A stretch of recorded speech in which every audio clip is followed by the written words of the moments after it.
கர்த்தருடைய பரிசுத்த நாமத்திற்கு மகிமை உண்டாகட்டும். உலகந்தோறும் குட் ஃப்ரைடேவை அனுசரித்துக் கொண்டிருக்கிற இந்த நாளிலே சியோன் டிவி மூலியமாய் கர்த்தருடைய நாமத்தை மகிமைப்படுத்தும்படியாய் அவர் சிலுவையில் பேசின 7 வார்த்தைகளை உலகம் முழுவதும் பேசி கொண்டிருக்கிறார்கள். இந்த நாளிலும் சியோன் டிவி மூலியமாய் கர்த்தர் அவர் சிலுவையின் பாடுகளை குறித்து பேசும்படி கிருபை தந்திருக்கிறார். அதற்காக ஆண்டவருக்கு நான் நன்றி செலுத்துகிறேன். நாம் ஜெபித்து இந்த நிகழ்ச்சிக்குள்ளாக கடந்து போகலாம். நன்றி ஆண்டவரே, உம்மை துதிக்கிறோம் ராஜா, ஸ்தோத்தரிக்கிறோம் அப்பா, நன்றி செலுத்துகிறோம். நன்றியோடு உம்மை துதிக்கிறோம் அப்பா. நீர் எங்களுக்காய் பட்ட பாடுகளுக்காய் ஆண்டவரே உம்மை துதிக்கிறோம், ஸ்தோத்தரிக்கிறோம் ராஜா. இந்த புனித வெள்ளி நாளிலே உலகம் முழுவதும் ஆண்டவரே இன்றைக்கு இந்த பூமிக்காக நீர் சிந்தின இரத்தத்திற்காய் கொடுத்த ஜீவனுக்காய் நாங்கள் உம்மை துதிக்கிறோம், ஸ்தோத்தரிக்கிறோம் ராஜா. ஆண்டவரே, ஏசாயா தீர்க்கதரிசி 53ஆம் அதிகாரத்தில் எழுதி வைத்த அந்த வார்த்தைகளின்படியே என் தேவனாகிய கர்த்தர் ஆண்டவரே அப்பா எங்களுக்காய் அடிக்கப்பட்டீர், எங்களுக்காய் ஆண்டவரே அப்பா பாவங்களை சுமந்தீர், அக்கிரமங்களை சுமந்தீர், சிலுவையிலே ஆண்டவரே எங்கள் வியாதிகளை சாபங்களை சுமந்து கொண்டீரே. உமக்கு ஸ்தோத்திரம் ராஜா, நன்றி செலுத்துகிறோம். நன்றி ஆண்டவரே, உம்மை துதிக்கிறோம் ராஜா, நன்றி செலுத்துகிறோம். நன்றியோடு உம்மை துதிக்கிறோம் அப்பா. சிலுவையில் சிலுவையில் அந்த கோர கல்வாரியில் கல்வர்கள் தம் நடுவினில் தொங்கி நீரன் ஏசையா, கல்வர்கள் தம் நடுவினில் தொங்கி நீரன் ஏசையா, விளையானிரே செய்யா, பலியானிரே செய்யா, ஏன் இந்த பாடுகளோ, ஏன் இந்த வியாகுலமோ, சிலுவையில் சிலுவையில் அந்த கோர கல்வாரியில்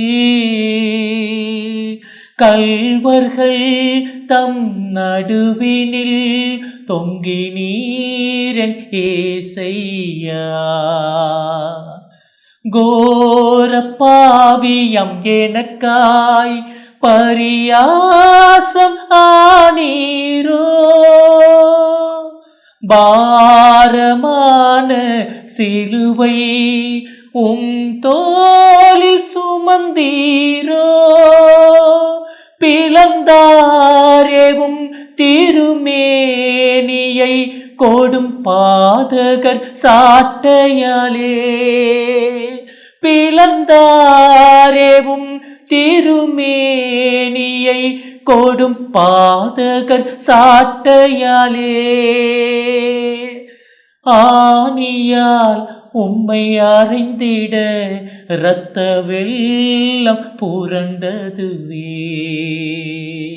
ஆணியால் உம்மை அறிந்திட இரத்த வெள்ளம் புரண்டதுவே, விளையானிரே செய்யா, பலியானிரே செய்யா, ஏன் இந்த பாடுகளோ, ஏன் இந்த வியாகுலமோ, சிலுவையில் சிலுவையில் அந்த கோர கல்வாரியில் கல்வர்கள் தம் நடுவினில் தொங்கி நீரே ஏசையா,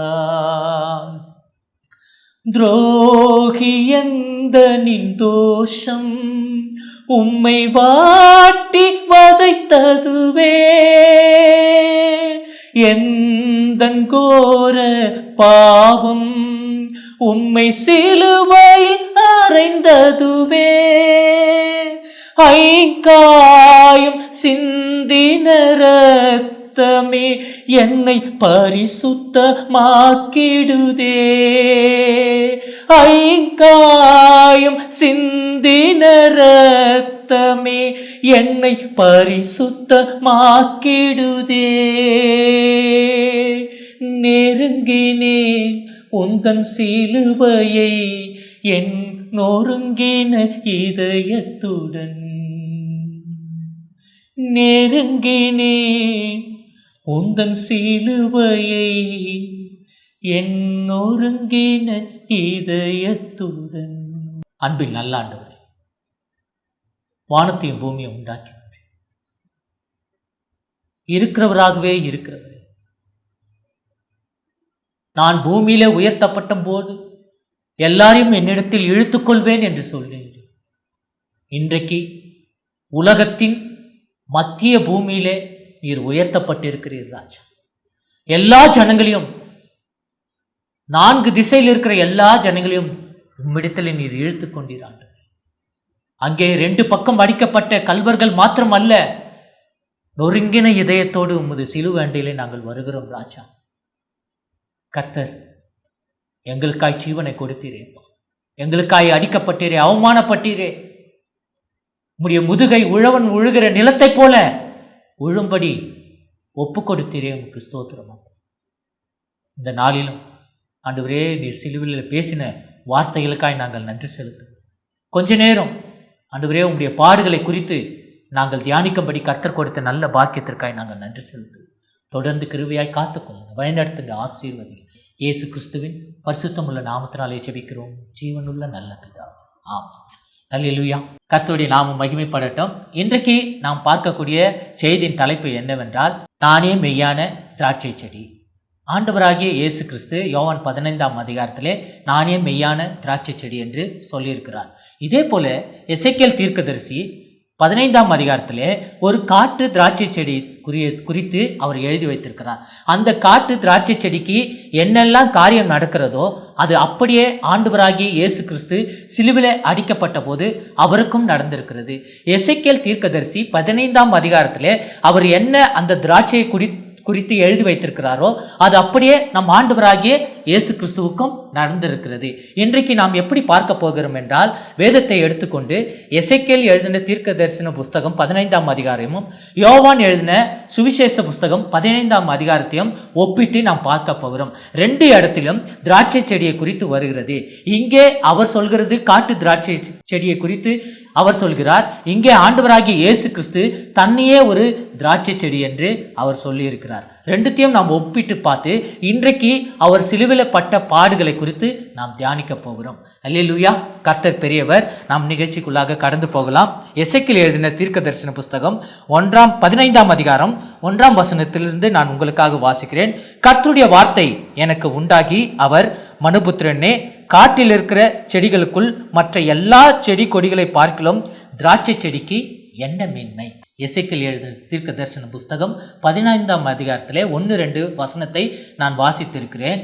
காட்டு செடிகளுக்குள்ளே இருக்கிற எல்லா செடிகளை பார்க்கிலும் திராட்சை செடிக்கு அப்படி என்ன மேன்மை இருக்கிறது என்று அவர் கேட்டிருக்கிறார். அப்படியே நம் யோவான் எழுதின சுவிசேஷ புஸ்தகம் 15ஆம் அதிகாரத்துக்கு வந்தபோது ஆண்டவராகிய இயேசு கிறிஸ்து சொல்றார், நானே மெய்யான திராட்சை செடி, என் பிதா திராட்சை தோட்டக்காரராய் இருக்கிறார். அந்த திராட்சை செடிக்கு என்ன மேன்மை என்று பார்த்தால், அவர் நன்மை செய்கிறவராய் சுற்றி திரிந்தார். 3 வருடம் இந்த இஸ்ரேல் தேசத்திலே அவர் ஊழியம் செஞ்சிருக்கிறார். 3 வருடமும் வியாதியஸ்தர்களை குணமாக்கி இருக்கிறார். குருடனை பார்வையடை வைத்திருக்கிறார். குஷ்டரோகியை சொஸ்தமாக்கி இருக்கிறார். எழுந்து நடக்க முடியாத முடவனை எழுந்து நடக்க செய்தார். அநேக பாவிகளை மனம் திரும்பும்படியாய் செய்தார். அநேக மரித்து போனவர்களை உயிரோடு எழுப்பினார். இந்த காட்டு செடிக்கு என்ன மேன்மை என்று எசேக்கியேல் தீர்க்கதரிசி ஒரு கேள்வியை எழுப்புகிறார். ஆண்டவராகிய இயேசு கிறிஸ்து சொல்கிறார், நானே மெய்யான திராட்சை செடி. நம்ம அப்போஸ்தலர் நடவடிக்கைகளில் வாசிக்கும் போது 38வது வசனத்துல 10:38 நம்ம வாசிக்கும் போது அவர் நன்மை செய்கிறவராய் சுற்றி திரிந்தார் என்று வேதம் சொல்கிறது. அல்லேலூயா. இங்கே காட்டு செடிக்கு என்ன மேன்மை என்று கேட்கிறார்கள். ஆனால் இங்கே சொல்லப்படும் போது ஆண்டவராகிய இயேசு கிறிஸ்து நன்மை செய்கிறவராய் சுற்றி திரிந்தார். நன்மை செய்தால் உனக்கு மேன்மை இல்லையோ என்று ஆதியாகமம் 4ஆம் அதிகாரத்திலே நாம வாசிக்க முடியும். அப்ப காட்டு செடிக்கு இருக்கிற மேன்மையை குறித்து ஆண்டவராகிய இயேசு கிறிஸ்து நானே மெய்யான திராட்சை செடி என்று அற்புதமாய் சொல்லியிருக்கிறார். அடுத்து எசேக்கியேல் எழுதின தீர்க்க தரிசன புத்தகம் 15ஆம் அதிகாரம் 3வது வசனத்தை நான் உங்களுக்காக வாசிக்கிறேன். அந்த காட்டு திராட்சை செடிக்கு யாதொரு வேலை செய்ய அதனாலே ஒரு கட்டை எடுக்கப்படுமோ, யாதொரு தட்டுமுட்டை தூக்கி வைக்கும்படி ஒரு முளையை அதனாலே செய்வார்களோ என்று எசேக்கியேல் தீர்க்கதரிசி எழுதி வைத்திருக்கிறார். அவர் என்ன சொல்றாருன்னா, அந்த காட்டு திராட்சை செடியை ஏதாவது அந்த மரத்தை அந்த செடியை கொண்டு வந்து அது ஒரு பலகை செய்ய முடியுமா, ஒரு கட்டில் செய்ய முடியுமா, இல்லை ஒரு வாசற்படி செய்ய முடியுமா என்று அவர் கேட்டிருக்கிறார். ஆனால் நீங்க அதே யோவான் எழுதின சுவிசேஷம் 15ஆம் அதிகாரம் 2:3-4 வாசிக்கும் போது கர்த்தர் சொல்லுகிறார், 3ஆம் வசனம், நான் உங்களுக்கு சொன்ன உபதேசத்தினாலே நீங்கள் இப்பொழுதே சுத்தமாயிருக்கிறீர்கள், என்னில் நிலைத்திருங்கள், நானும் உங்களில் நிலைத்திருப்பேன். கொடியானது திராட்சை செடியிலே நிலைத்திராவிட்டால் அது தானாய் கனி கொடுக்க மாட்டாதது போல நீங்களும் என்னில் நிலைத்திருக்காவிட்டால் கனி கொடுக்க மாட்டீர்கள். அங்கே எசேக்கியேல் தீர்க்கதரிசி இந்த செடியில ஒரு பலகை செய்ய முடியுமா, ஒரு கட்டில் செய்ய முடியுமா, ஒரு வாசற்கால் செய்ய முடியுமா என்று கேட்கிறார். ஆனால் ஆண்டவராகிய இயேசு கிறிஸ்து அவர் உயிரோடு இருந்த நாட்களிலே தச்சு வேலை செய்தார். அவர் உயிரோடு இருந்த நாட்களிலே இந்த உலகத்தின் பாவங்களை சுமந்தார். இந்த செடியினால ஒரு பலகை செஞ்சு அதனால எதனா தூக்கி வைக்க முடியுமா அதன் மேலே என்று எசேக்கியேல் தீர்க்கதரிசி கேட்கிறாரு. ஆனா ஆண்டவராகிய இயேசு கிறிஸ்து செடியா இருந்தாலும் இந்த உலகத்தின் பாவங்களை சுமந்து தீர்க்கிற தேவ ஆட்டுக்குட்டியா இருந்தார். அவர் செடியா இருந்தாலும் உலகத்தின் மொத்த பாவங்களையும் சாபங்களையும் அக்கிரமங்களையும் தன்மேலே சுமந்து கொண்டார். உங்களுக்கு தெரியுமா, அவர் சிலுவையை சுமந்து கொண்டு போனாரே, அந்த மரம் கிட்டத்தட்ட 180 கிலோவாய் இருக்கிறது. ஒரு செடி 180 கிலோ இருக்கிற ஒரு மரத்தை சுமந்து கொண்டு போனது. அங்கே சொல்லப்பட்ட தீர்க்கதரிசன வார்த்தைகள் இங்கே நிறைவேறுகிறது.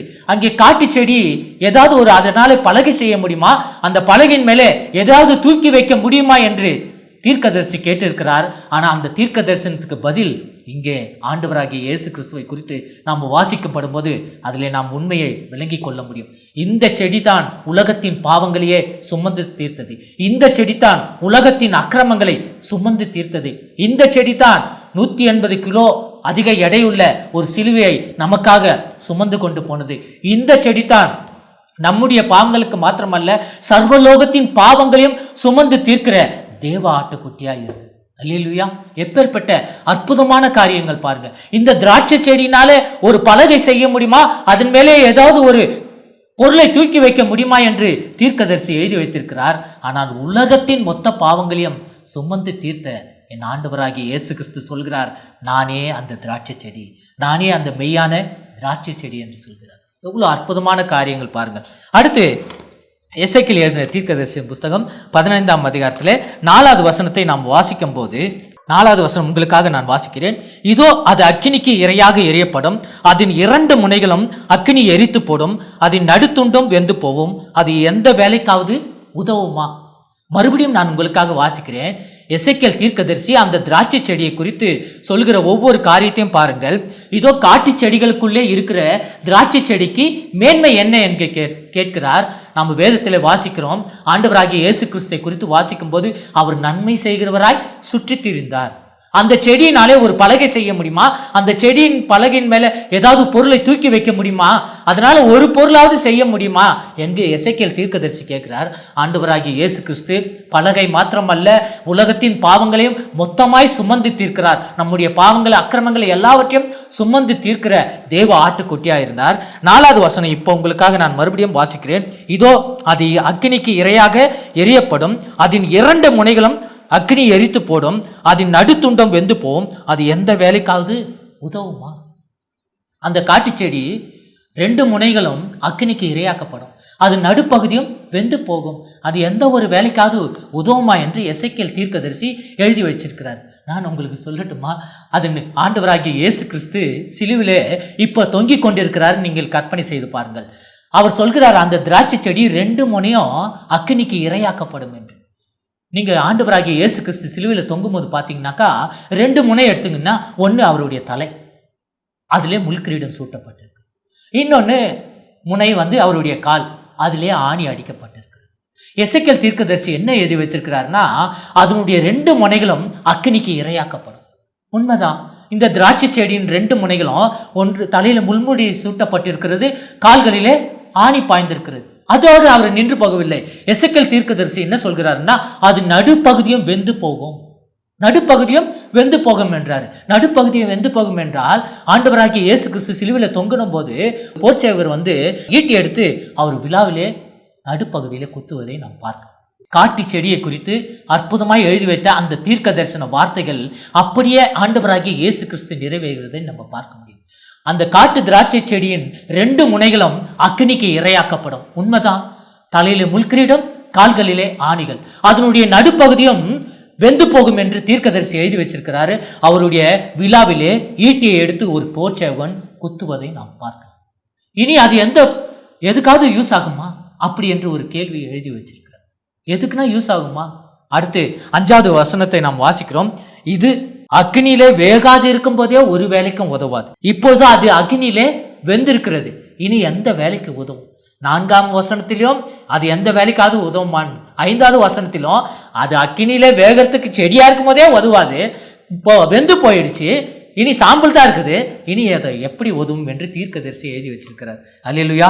எவ்வளவு அற்புதமான வார்த்தைகள் பாருங்க. ஆண்டவர் நானே திராட்சை செடி, 2 முனைகளும் அடிக்கப்பட்டது, 2 முனைகளும் அடிக்கப்பட்டது, நடுவில் விழாவிலும் குத்தப்பட்டார். இப்போ ஆண்டவராகிய இயேசு கிறிஸ்து அதே 15ஆம் அதிகாரத்துல 13வது வசனத்துல சொல்றாரு, அது எந்த வேலைக்காவது உதவுமா என்று தீர்க்கதரிசி கேட்கும் போது ஆண்டவராகிய இயேசு கிறிஸ்து சொல்கிறாரு, ஒருவன் தன் சிநேகிதனுக்காய் தன் ஜீவனை கொடுக்கிறதிலும் மேலான அன்பு இந்த உலகத்திலே இல்லை. மேலான அன்பு இந்த உலகத்திலே, தன் சிநேகிதனுக்காக தன் ஜீவனை கொடுக்கிற அன்பிலும் பெரிதான அன்பு இந்த பூமியிலே இல்லை என்று ஆண்டவராகிய இயேசு கிறிஸ்து யோவான் 15ஆம் அதிகாரத்திலே 13ஆம் வசனத்திலே அவர் சொல்லியிருக்கிறார். அப்ப நமக்காக ஜீவனை கொடுத்தது அவருடைய அன்பு. எந்த ஒரு வேலைக்காவது உதவுமா என்று கேட்டிருக்கிறார்களே, தீர்க்கதரிசி கேட்டிருக்கிறார். ஆனால் ஆண்டவராகிய இயேசு கிறிஸ்து பிதாவாகிய தேவனாலே அனுப்பப்பட்டு, பிதாவாகிய தேவன் நம்மேல் வைத்த தமது அன்பினாலே தம்முடைய சொந்த குமாரனை கொடுத்து தமது அன்பை விளங்க பண்ணினார். நல்ல மேய்ப்பன் ஆடுகளுக்காய் தன் ஜீவனை கொடுப்பார். திருடனோ கொல்லவும் திருடவும் அழிக்கவும் வருகிறானே அன்றி வேற ஒன்றுக்கும் வரான், நானும் அவைகளுக்கு ஜீவனை கொடுக்கவும் அது பரிபூர்ண படவுமே வந்தேன் என்று ஆண்டவராகிய இயேசு கிறிஸ்து சொல்லியிருக்கிறார். இந்த காட்டு திராட்சை செடி அது வெந்து போகும், 2 முனைகளும் வெந்து போகும், நடுப்பகுதியும் வெந்து போகும். இப்ப அது வெந்து போயிடுச்சு. தீர்க்கதரிசி எழுதுகிறாரு, அது வெந்து போயிடுச்சு, இனி எந்த வேலைக்காவது உதவுமா என்று ஒரு கேள்வியை கேட்கிறார். ஆண்டவராகிய இயேசு கிறிஸ்து இஸ்ரவேல்ல அவர் உயிரோடு இருந்தப்போ அநேகர் அவரை அறிந்து கொண்டார்கள். இவர் தேவனுடைய குமாரன், இஸ்ரவேலின் ராஜா என்று அநேகர் அறிந்து கொண்டார்கள்.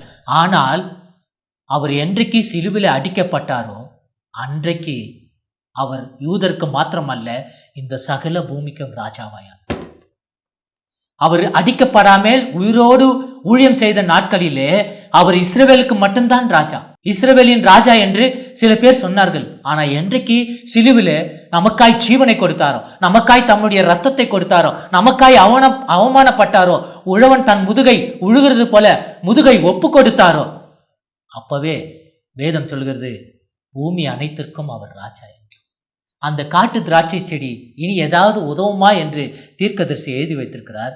அவர் உயிரோடு இருக்கும்போது அந்த ஜனங்களுக்கு மட்டும்தான் உதவினார், அந்த ஜனங்களை ஒண்டிதான் சொஸ்தமாக்கினார், அந்த ஜனங்களை ஒண்டி வியாதிகளை, சாபங்களை, அக்கிரமங்களை, பாவங்களை மன்னித்தார். ஆனால் அவர் என்றைக்கு சிலுவில ரத்தத்தில் சிந்தினாரோ சர்வ லோகத்தையும் அவர் ராஜாவாய் மாறினார். சர்வ லோகத்திற்கும் பாவங்களை மன்னித்தார். சர்வ லோகத்தின் பாவங்களையும் சுமந்து தீர்க்கிற கிருபாதார பலியாக அவர் வந்தார். அல்லேலூயா! உலகம் முழுவதற்கும் இன்றைக்கு அந்த சிலுவையின் பாடுகளை நாம் தியானித்துக் கொண்டிருக்கிறோம். அவர் சிலுவில தொங்கின உடனே 7 வார்த்தைகள் பேசி முடித்த உடனே என் ஜீவனை ஒப்பு கொடுக்கிறேன் என்று பிதாவிடத்துல தம்முடைய ஆவியை ஒப்பு கொடுத்தார். அதே போல அங்கே காட்டு செடி அது வெந்து போன பிறகு இனி ஏதாவதுக்கு பயன்படுமா என்றால் அவர் 3ஆம் நாள் உயிரோடு எழுந்து இந்த உலகம் முழுவதற்கும் இதோ நான் உயிரோடு எழுந்தேன் என்று சொல்லி, நான் உங்களுக்கு முன்பாக கலீலியாவுக்கு போறேன், அங்கே என்னை காண்பீர்கள் என்று சொல்லி உயிரோடு எழுந்து 3ஆவது நாள் உயிரோடு எழுந்து கலீலியாவுக்கு போனார். அல்லேலூயா! இந்த நாட்களிலே அவர் சிலுவையில் தொங்கி அவ்வளவுதான் முடிந்தது. இனி நம்மளுக்கு எம்மாவூர் சீஷர்கள் கூட பயத்தோடு நடுக்கத்தோடு அவர்கள் நடந்து போய்கொண்டார், அவள்தான் நம்ம வாழ்க்கையே முடிந்தது என்று. ஆனால் கர்த்தர் 3ஆம் நாளிலே உயிரோடு எழுந்து இந்த பூமி அனைத்திற்கும் ராஜாவாய் மாறினார். உங்களுக்காக இந்த திராட்சை செடியும் ஆண்டவராகிய இயேசு கிறிஸ்துவும் கடைசியாக ஒரே ஒரு பாயிண்ட்டை சொல்லி நான் உங்களுக்காக முடிக்கப் போகிறேன். அது என்னவென்றால் என்னாகமும் 13ஆம் அதிகாரத்தில் யோசுவா மோசேயும் 12 பேரை அனுப்பி அந்த கானான் தேசத்தை சுற்றி பார்த்து வாருங்கள், அந்த தேசம் எப்படிப்பட்டது, அந்த தேசம் நாம் போய் வாசம் பண்ணுவதற்கு அது உகந்த தேசமா, அதனுடைய நிலத்தின் கனிகளை எல்லாம் எடுத்து வாருங்கள் என்று 12 பேரை அனுப்புகிறார்கள். போய் பார்த்தவர்கள் அந்த பார்க்கிற போது எஸ்கோல் என்கிற பள்ளத்தாக்கிலே அது திராட்சை செடி பூத்து குலுங்குற காலமாக இருக்கிறதுனால ஒரு ஆள் உயர திராட்சை செடியை அவர்கள் கண்டு அதை அறுத்து ஒரு நீளமான தடியிலே நடுவிலே அந்த திராட்சை கொலையை கட்டி 2 பேர் சுமந்து கொண்டு வருவார்கள். இது என்னாகமும் 13ஆம் அதிகாரத்தில் நாம வாசிக்க முடியும். சுற்றி பார்த்தவர்களிலே 2 பேர் ஒரு ஆள் உயர திராட்சை கொலையை அறுத்து ஒரு நீளமான தடியிலே நடுவிலே கட்டி அதை அவிழ்த்து கொண்டு வருவார்கள். அது தேசத்தை சுற்றி பார்த்து விட்டு 40 நாள் சென்ற பிறகு அவர்கள் மோசேவின் இடத்துல வருவார்கள். நாங்கள் போய் அந்த தேசத்தை சுற்றி பார்த்து விட்டு வந்தோம், அந்த தேசம் நல்ல தேசம்தான், அது பாலும் தேனும் ஓடுகிற தேசம்தான், இதோ அதனுடைய கனி என்று எதை காட்டினார்கள்னா அந்த திராட்சை கொலையை காட்டினார்கள். ஆள் உயர திராட்சை கொலையை அவர்கள் காட்டினார்கள். அதே தான் இன்னைக்கும் நான் உங்களுக்கு காட்டுகிறேன். நம்மளுடைய வாழ்வு, நம்மளுடைய தேசம் எல்லாமே பாலும் தேனும் ஓடுகிற தேசமாய் கர்த்தர் மாற்றி இருக்கிறார். அவர்கள் காட்டினார்களே, இதோ அதன் கனி. அந்த கனி வேற எந்த கனியும் இல்லை, அந்த கனி ஆண்டவராகிய இயேசு கிறிஸ்து தான். அவர் சிலுவில அன்றைக்கு தொங்கினார் பாருங்க, அதைத்தான் என்னாகம புஸ்தகத்துல அவர்கள் திராட்சை கொலையாய் சுமந்து கொண்டு வந்தார்கள். 40 நாள் அந்த தேசத்தை சுத்திகரித்து அந்த திராட்சை கொலையெல்லாம் அங்கே சிந்தி அதனுடைய ரசம் எப்படி அந்த தேசத்தை சுத்திகரித்தது போல இன்றைக்கு சிலுவில ஆண்டவராகிய இயேசு கிறிஸ்து நமக்காய் ரத்தம் சிந்திருக்கிறார். அந்த ரத்தம் சகல உலகத்தின் பாவங்களையும் சுமந்து தீர்த்து நம்மை சுத்திகரித்து பாலும் தேனுகிட ஓடுகிற தேசமாய் நம்முடைய வாழ்க்கையும் நம் குடும்பத்தின் வாழ்க்கையும் நம்முடைய சபையின் வாழ்க்கையும் அது மாற்றி இருக்கிறது. பாலும் தேனுங்கிற ஓடுகிற தேசத்திலே கர்த்தர் நம்மை கொண்டு வந்து சேர்த்திருக்கிறார்னா அந்த பாலும் தேனும் வேற யாருமே இல்லை, அவர்தான் ஆண்டவராகிய இயேசு கிறிஸ்து. நீங்கள் என்னாகும் 13ஆம் அதிகாரத்தில் அதை நீங்கள் வாசிக்கும் போது அதை அறிந்து கொள்ள முடியும். அல்லேலூயா. அப்போ ஆண்டவராகிய இயேசு கிறிஸ்து இங்கே ஒரு திராட்சை செடிக்கு ஓமையாய் சொல்லப்பட்டிருக்கிறார். எசேக்கியேல் தீர்க்கதரிசி எழுதி வைத்த அந்த திராட்சை செடிக்கு என்னென்ன நடந்ததோ அது அப்படியே ஆண்டவராகிய இயேசு கிறிஸ்துக்கும் நடந்திருக்கிறதை இன்றைக்கு நாம் பார்த்தோம். இன்றைக்கு நமக்காய் ஜீவனை கொடுத்திருக்கிறார், நமக்காய் தம்முடைய ரத்தத்தை கொடுத்திருக்கிறார். நிச்சயமாகவே பாடின அந்த பாடல் போல நொறுங்கின இருதயத்தோடு அவர் சிலுவையிலே நாம் வரும்போது கர்த்தர் சொல்கிறார், பிதாவே இவர்களுக்கு மன்னியும் என்று கர்த்தர் நம் பாவங்களை மன்னித்திருக்கிறார். அல்லேலூயா.